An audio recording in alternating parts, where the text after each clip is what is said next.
अस्सलाम वालेकुम नाजरीन, मैं हूं कैसर अब्बास खान बलोच और मैं अपने नए वीलाग के साथ हाजिर हूं। आज के वीलाग में हम नाजरीन बात करेंगे कि पंजाब का जो नया बलदियाती निज़ाम आया है, इसमें किसी भी उम्मीदवार की क्वालिफिकेशन और डिसक्वालिफिकेशन क्या दी गई हैं। तो नाजरीन, पंजाब लोकल गवर्नमेंट आर्डीनेंस 2021 का जो सेक्शन 61 है, वो डील करता है क्वालिफिकेशन और डिसक्वालिफिकेशन ऑफ ए कैंडिडेट की। तो नाजरीन, सबसे पहले हम क्वालिफिकेशन की बात करते हैं। तो जो नंबर 1 क्वालिफिकेशन है किसी भी उम्मीदवार के लिए, वो ये है कि जो भी उम्मीदवार किसी भी जगह पर इलेक्शन कंटेस्ट कर रहा हो, तो उस इलेक्टोरल यूनिट में उसका वोट होना ज़रूरी है। इसकी वजाहत मैं इस तरह करूंगा कि अगर एक आदमी किसी विलेज काउंसिल में इलेक्शन लड़ रहा है, तो उसी विलेज काउंसिल में उसका वोट होना ज़रूरी है। इसी तरह अगर कोई आदमी नेबरहुड काउंसिल का इलेक्शन लड़ रहा है, तो उसका वोट उसी नेबरहुड काउंसिल में होना ज़रूरी है। और डिस्ट्रिक्ट मेयर या डिप्टी डिस्ट्रिक्ट मेयर के लिए ज़रूरी है कि उसका जो वोट है वो उसी डिस्ट्रिक्ट में हो। तो जो सेकंड क्वालिफिकेशन दी गई है किसी भी कैंडिडेट के लिए, वो ये है, वो उम्र की दी गई है। तो नाजरीन, जो काउंसलर का इलेक्शन लड़ रहा होगा, उसकी उम्र 21 साल होनी चाहिए, चाहे वो डिस्ट्रिक्ट काउंसिल का काउंसलर हो या फिर वो नेबरहुड काउंसिल का काउंसलर हो या फिर वो विलेज काउंसिल का काउंसलर हो। उसके लिए ज़रूरी है कि उसकी उम्र जो है 21 साल होना ज़रूरी है। ये नाजरीन इससे पहले 25 साल थी, तो इधर अब 4 साल कम की गई है सिर्फ जनरल काउंसलर के लिए। तो जो हेड होगा गवर्नमेंट का, यानी कि लोकल गवर्नमेंट का हेड होगा, चेयरमैन होगा या वाइस चेयरमैन होगा या डिस्ट्रिक्ट मेयर होगा या डिप्टी डिस्ट्रिक्ट मेयर होगा, उसके लिए ज़रूरी है कि उसकी उम्र वैसी की वैसी 25 साल ही रखी गई है। यानी कि जनरल काउंसलर की उम्र जो है वो 21 साल होगी, जो वाइस चेयरमैन या चेयरमैन होगा या डिस्ट्रिक्ट मेयर होगा या डिप्टी डिस्ट्रिक्ट मेयर होगा, उसकी उम्र जो है वो 25 साल होनी चाहिए। और जो यूथ की सीट होगी, चाहे वो डिस्ट्रिक्ट काउंसिल में हो, यूनियन काउंसिल में हो, विलेज काउंसिल में हो या नेबरहुड काउंसिल में हो, उसके लिए ज़रूरी है कि उसकी जो यूथ की उम्र है वो 18 साल से ज़्यादा हो और 23 साल से कम हो। तो ये तो नाजरीन थी दूसरी क्वालिफिकेशन किसी भी कैंडिडेट के लिए। नाजरीन, यहाँ पर एक तीसरी क्वालिफिकेशन भी दी गई है जो किसी और सूबे में नहीं दी गई और ना ही हमारी कौमी असम्बली या सूबाई असम्बली में दी गई है। वो ये है कि हेड के लिए, यानी कि यूनियन काउंसिल के चेयरमैन के लिए और नेबरहुड काउंसिल के चेयरमैन के लिए और डिस्ट्रिक्ट मेयर के लिए ज़रूरी है कि वो FA पास हो। डिप्टी मेयर के लिए ज़रूरी नहीं है, वाइस चेयरमैन के लिए ज़रूरी नहीं है, जनरल काउंसलर के लिए ज़रूरी नहीं है, सिर्फ और सिर्फ हेड के लिए ज़रूरी है कि वो FA पास हो। जो डिस्ट्रिक्ट काउंसिल का इलेक्शन लड़ेगा, यानी कि डिस्ट्रिक्ट मेयर का, उसकी तलीम भी FA ज़रूरी है। अलबत्ता जो डिप्टी मेयर होगा वो बेशक अनपढ़ हो। और इसी तरह जो यूनियन काउंसिल का हेड होगा, उसकी तलीम भी FA ज़रूरी बनाई गई है। और विलेज काउंसिल की भी FA, चेयरमैन के लिए FA ज़रूरी है और नेबरहुड काउंसिल के भी चेयरमैन के लिए FA ज़रूरी है। वाइस चेयरमैन के लिए FA ज़रूरी नहीं है। ये सिर्फ हेड की उन्होंने बात किया कि किसी भी लोकल गवर्नमेंट का जो हेड होगा वो FA पास हो या उस FA के बराबर हो उसकी तलीम। तो नादरीन, इससे ये मुराद होता है कि जो डिस्ट्रिक्ट मेयर है उसकी तलीम होनी चाहिए FA। यूनियन विलेज काउंसिल के चेयरमैन की क्वालिफिकेशन जो है या तलीम जो है वो FA होनी चाहिए। इसी तरह नेबरहुड काउंसिल के चेयरमैन की जो तलीम है वो FA होनी चाहिए। इसी तरह जो लॉर्ड मेयर है लाहौर में, उसकी तलीम भी FA ज़रूरी है। और या जो सिटी मेयर होगा, पंजाब के 7-8 शहर जो दिए गए हैं, फैसलाबाद, गुजरांवाला, सियालकोट, मुल्तान, रावलपिंडी, इन शहरों के जो वहाँ पर सिटी मेयर बनेंगे उनके लिए भी FA ज़रूरी है। तो यानी कि हेड के लिए FA ज़रूरी है। उसके बाद जो वैस है या डिप्टी है या जनरल काउंसलर हैं या मखसूस सीटें हैं औरतों की, उनके लिए कोई क्वालिफिकेशन तलीम के हवाले से नहीं दी गई। तो नाजरीन, ये तो थी क्वालिफिकेशन ऑफ ए कैंडिडेट। इसके आगे नाजरीन डिस्क्वालिफिकेशन दी गई है सेक्शन 61 में। वो पहली डिस्क्वालिफिकेशन तो ये है कि अगर वो वोटर है तो वो इलेक्शन कंटेस्ट कर सकता है, अगर वो उस यूनिट इलेक्टोरल यूनिट का वोटर ही नहीं है तो वो इलेक्शन ही कंटेस्ट नहीं कर सकता। تو ناظرین جو دوسری ڈسکوالیفیکیشن ہے وہ ہے سزا. اگر کوئی کی سزا یافتہ ہے اور اس کی ابھی 5 سال نہیں گزرے تو وہ بھی یہ الیکشن کنٹیسٹ نہیں کر سکتا. جو ناظرین اس کے بعد تیسری ڈسکوالیفیکیشن دی گئی ہے وہ یہ ہے کہ لوکل گورنمنٹ کے ساتھ اس کا کوئی کنٹریکٹ ہو. کسی بھی آدمی کا اگر کوئی وہ ٹھیکیدار ہے اسی لوکل گورنمنٹ کا اور وہ مختلف کام کر رہا ہے ٹھیکیدار کی حیثیت سے لوکل گورنمنٹ کے، سولنگ بنا رہا ہے یا سڑکیں بنوا رہا ہے، تو ایسا ٹھیکیدار بھی الیکشن کنٹیسٹ نہیں کر سکتا. ناظرین جو چوتھی ہے وہ ہے کہ وہ گورنمنٹ کا ملازم نہ ہو، یعنی کہ لوکل گورنمنٹ کا ملازم نہ ہو یا صوبائی گورنمنٹ کا ملازم نہ ہو، وہ بھی ملازم بھی الیکشن کنٹیسٹ نہیں کر سکتا. اور اس کے بعد ناظرین ہاں البتہ ادھر دی گئی ہے کہ اگر کوئی نمبردار ہے یا اس طرح کوئی رضاکار ہے وہ الیکشن کنٹیسٹ کر سکتا ہے.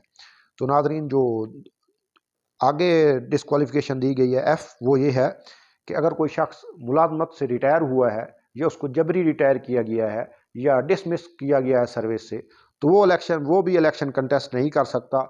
ہاں وہ الیکشن کنٹیسٹ کر سکتا ہے اگر اس کے 3 سال گزر گئے ہیں.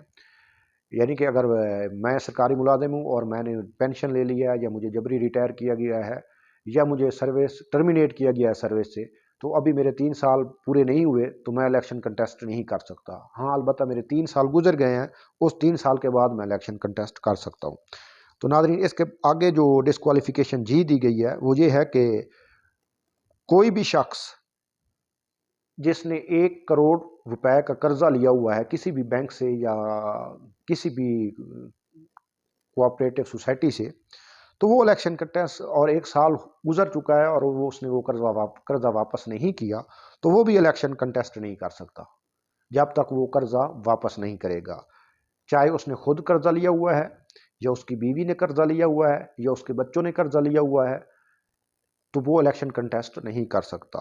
تو ناظرین اگر 1 کروڑ سے زیادہ یا 1 کروڑ یا 1 کروڑ سے زیادہ کسی بینک سے قرضہ لیا ہوا ہے اور اس نے 1 سال میں وہ قرضہ واپس نہیں کیا تو وہ الیکشن کنٹیسٹ نہیں کر سکتا.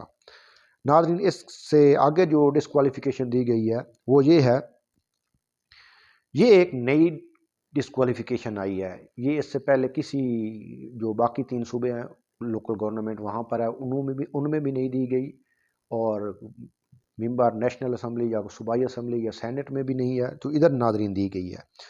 وہ ناظرین یہ ہے کہ کیونکہ یہاں پر پینل میں الیکشن ہونے ہیں اور ایک آدمی کسی پینل میں یا کسی جماعت کا الیکٹ ہوتا ہے جنرل سیٹ پر، یعنی کہ پی ٹی آئی کا کوئی گروپ جیتتا ہے اور وہ پی ٹی آئی کی سیٹ پر کونسلر منتخب ہوتا ہے، تو وہ سپیکر کی الیکشن میں یا جو ووٹ آف نو کانفیڈنس ہوگا میئر کا، ڈسٹرکٹ میئر کا، اس میں وہ پارٹی کی ہدایات کے خلاف ووٹ کاسٹ کرتا ہے یا بجٹ میں، تو پھر اس کو جو ہے ہیڈ ہوگا اس پارٹی کا یا اس الیکٹورل گروپ کا جو ہیڈ ہوگا یعنی کہ ڈسٹرکٹ میئر ہوگا، وہ اس کو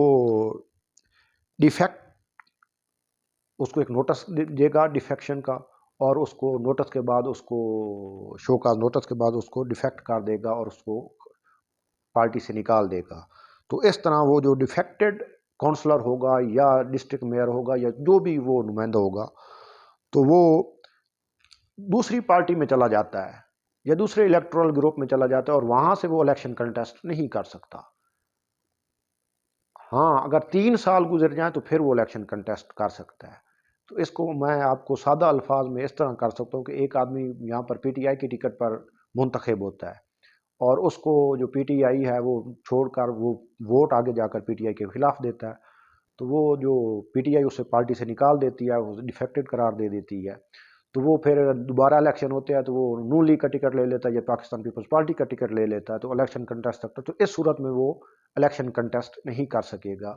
ہاں 3 سال گزرنے کے بعد وہ الیکشن کنٹیسٹ کر سکے گا کسی اور جماعت کے ٹکٹ پر. 3 سال تک وہ الیکشن کنٹیسٹ نہیں کر سکے گا کسی اور جماعت کی ٹکٹ پر یا کسی اور الیکٹورل گروپ میں شامل ہو کر. تو یہ لوٹوں کے لیے یہ جو شک ہے یہ ڈالی گئی ہے. تو ناظرین اس کے بعد جو ہے نیکسٹ ڈسکوالیفیکیشن وہ یہ ہے کہ کسی بھی پاکستان کی جو عدالت ہے کسی بھی شخص کو اگر وہ بطور ممبر ایم پی اے یا سینیٹر یا بطور ایم این اے اس کو ڈسکوالیفائی کر چکی ہے تو وہ بھی یہ लोकल गवर्नमेंट का इलेक्शन कंटेस्ट नहीं कर सकेगा। और इसके साथ ही एक और डिस्क्वालिफिकेशन वो सिर्फ मुसलमानों के लिए दी गई है, वो ये है कि कोई भी उम्मीदवार जो मुस्लिम उम्मीदवार है और ख़ुद को मुसलमान कहता है, वो इलेक्शन कंटेस्ट करता है और साथ दिए गए ख़त्म नबूवत के जो एफिडेविट है वो साथ नहीं लगाता या ख़त्म नबूवत के बारे में अपना एफिडेविट बयान अल्फी जमा नहीं करवाता, तो वो भी डिस्क्वालीफाई हो जाएगा। तो नाज़रीन, ये तो थी जनरल क्वालिफ़िकेशन और डिस्क्वालिफ़िकेशन। जो इनमें से सबसे अहम है वो है क्वालिफ़िकेशन में एफ़ए। तो नाज़रीन, यहाँ पर बहुत से लोग कंफ्यूज हैं कि क्या एफ़ए होना ज़रूरी है इलेक्शन कंटेस्ट करने के लिए या ज़रूरी नहीं है। तो मैं एक बार फिर यहाँ पर आपको वजाहत कर देता हूँ कि एफ़ए, अगर आप यूनियन विलेज काउंसिल के चेयरमैन का इलेक्शन कंटेस्ट कर रहे हैं या आप नेबरहुड काउंसिल का चेयरमैन का इलेक्शन कंटेस्ट कर रहे हैं या आप डिस्ट्रिक्ट मेयर का इलेक्शन कंटेस्ट कर रहे हैं, तो आपके लिए एफ़ए ज़रूरी है। उसके अलावा डिप्टी मेयर के लिए भी एफ़ए ज़रूरी नहीं है, वाइस चेयरमैन के लिए भी एफ़ए ज़रूरी नहीं है और जनरल काउंसलर के लिए भी एफ़ए ज़रूरी नहीं है। तो ये सिर्फ मैं कह सकता हूँ कि किसी भी लोकल गवर्नमेंट का जो हेड है, 4 तरह की यहाँ लोकल गवर्नमेंट बनाई गई हैं। पहली तो है विलेज काउंसिल जो गवर्नमेंट है, यानी कि एक विलेज काउंसिल होगी, वो बजाते खुद एक लोकल गवर्नमेंट होगी। उसका जो हेड है यानी कि चेयरमैन, उसके लिए एफ़ए ज़रूरी है। इसी तरह जो नेबरहुड काउंसिल है, उसका जो चेयरमैन है वो उसकी काउंसिल का हेड है, तो उसके लिए भी एफ़ए ज़रूरी है। इसी तरह जो डिस्ट्रिक्ट काउंसिल का जो हेड होगा, जिसे डिस्ट्रिक्ट मेयर कहा जाएगा, उसके लिए भी एफ़ए ज़रूरी है। इसी तरह जो सिटी मेयर होगा, जो 7-8 शहर पंजाब के दिए गए हैं, उनके लिए भी एफ़ए ज़रूरी है। और जो लाहौर का लॉर्ड मेयर बनेगा, उसके लिए भी एफ़ए ज़रूरी है। इसके अलावा जो डिप्टी मेयर्स बनेंगे या वाइस चेयरमैन बनेंगे, चाहे वो यूनियन काउंसिल के होंगे, विलेज काउंसिल के होंगे या नेबरहुड काउंसिल के होंगे, उन वाइस चेयरमैन के लिए या जो मखसूस सीटें हैं औरतों की या यूथ की या किसी भी जनरल काउंसिलर के लिए, उनके लिए कोई तालीम की शर्त नहीं है। तो सिर्फ जो हेड है किसी भी गवर्नमेंट का, उसके लिए ज़रूरी है कि वो एफ़ए पास हो, यानी कि chairman, district mayor, city mayor और लॉर्ड मेयर। इन 4 लोगों के लिए जो है इस एक्ट में एफ़ए तालीम रखी गई है और इसके अलावा किसी के लिए भी कोई तालीम नहीं है। आप अगर वाइस चेयरमैन का इलेक्शन कंटेस्ट करना चाहते हैं, डिप्टी मेयर का इलेक्शन कंटेस्ट करना चाहते हैं, जनरल काउंसलर करना चाहते हैं, ख़वातीन की सीट पर करना चाहते हैं या गैर मुस्लिम की सीट पर करना चाहते हैं, तो आपके लिए कोई क्वालिफ़िकेशन नहीं है। हाँ, सिर्फ अगर चेयरमैन का लड़ना चाहते हैं या डिस्ट्रिक्ट मेयर का लड़ना चाहते हैं, तो फिर आपके लिए क्वालिफ़िकेशन एफ़ए होना ज़रूरी है। तो नाज़रीन, इसके साथ ही और कुछ दीगर डिस्क्वालिफ़िकेशन भी बताई गई हैं, तो उन पर हम नेक्स्ट व्लॉग में बात करेंगे। वस्सलाम।